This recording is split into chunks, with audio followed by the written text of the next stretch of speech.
Hi, it's Tracy Stewart, and the title of my dissertation is In the Eye of the Beholder, Student Perceptions of Campus Police. Police officers are the most highly visible members of the executive branch of government in the community. Officers are tasked with a variety of responsibilities as they serve different agencies in various law enforcement-related roles. Whether it's federal, state, county, local, or even campus police, their duties and responsibilities vary. And as such, public perception and opinions of police and who they are vary. A common view, however, is that police are essential to safety and the welfare of the public.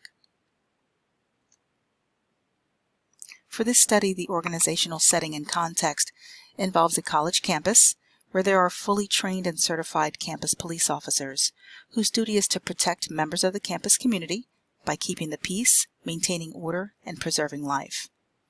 They also do a multitude of other simpler services.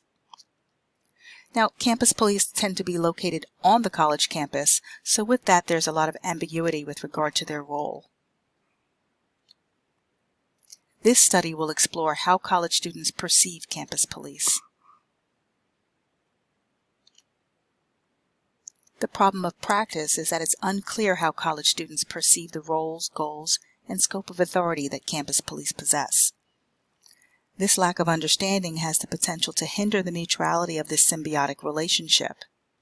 It's through cooperative interdependence that the police can effectively protect and serve the students and the other college community members, and that's how they achieve and maintain a good quality of life.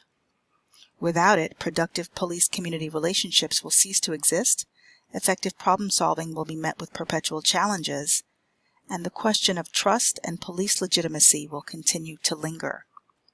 As it is, campus police make assumptions about student needs and approach policing in that way. Lack of true knowledge as to the needs and clarity of roles leads to ambiguity, lack of trust, and ineffective services. Obtaining information will help reduce the relationship deficit and eventually lead to more effective, efficient systems and a safer campus. So what's the purpose? The purpose is to gain insight into what college students think, why these perceptions exist, and what factors aided in the shaping of these views. It's important because a clear understanding of students' perceptions will facilitate the development of an understanding about barriers that may hinder the ability of campus police to effectively do their jobs, build positive relationships, and essentially keep students safe. This awareness is absolutely essential to effective policing and overall campus safety. It'll help lay the groundwork for evaluating approaches that police use to engage the community.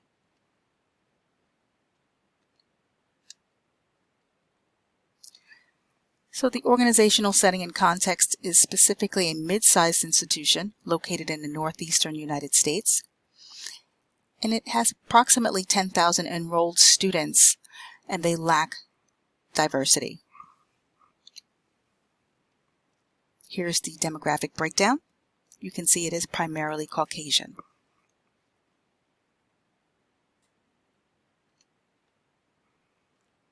The theoretical framework for this study was evolved from existing research on views about trust, acceptance, and authority.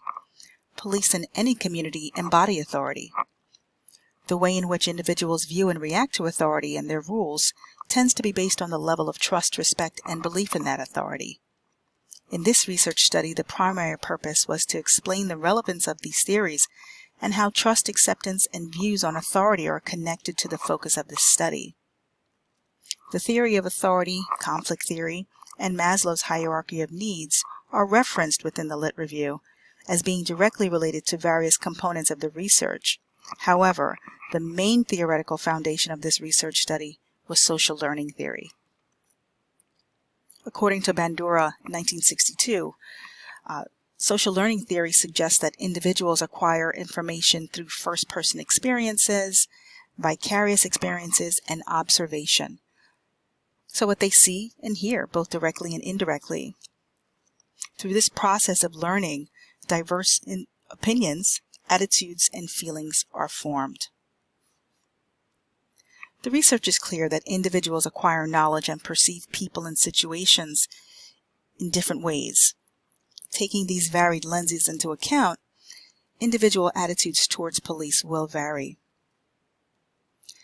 The interconnectedness here comes in with Maslow's hierarchy of needs, which is intertwined when referencing college students, in particular that generational concept or component. Conflict theory came into play when I discussed cultures and racial issues as a component in the Lit Review. And the theory of authority was where police were legitimized because of customs, charisma, or government status. So here is the components and concepts listed in my Lit Review. It begins with an overview of the history of policing, because in order to understand policing, it's important to gain insight into its history and how it developed and unfolded. Efficacy and effectiveness, campus policing, perceptions of authority, generational perspectives, culture, racial perspectives, trust, and college students' perceptions. The research questions that are answered through the study are: what impressions of police did college students hold prior to entering college? What is the current state of relationships between campus police and students enrolled at a large public university? What are college students' perceptions of campus police as a resource? Do they feel protected by campus police? Do they think there's transparency between the police and college students? And how do they categorize their interactions with campus police as generally cordial or more authority-based?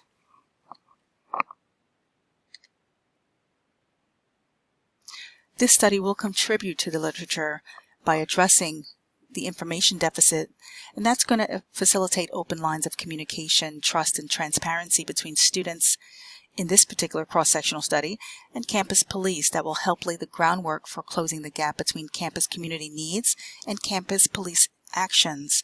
Now, there may be additional variables as far as it adding to literature. Because this is a particular type of entity, it may be applicable only to comparable types of entities. So it'll also contribute to determining how these college students viewed police prior to college, since entering college, and some of the contributing factors as to the perceptions based on age, gender, race, and college educational level, and that'll be brought to light once the ANOVA analysis is done, as is seen in Chapter 3. Thank you. Thank you very much.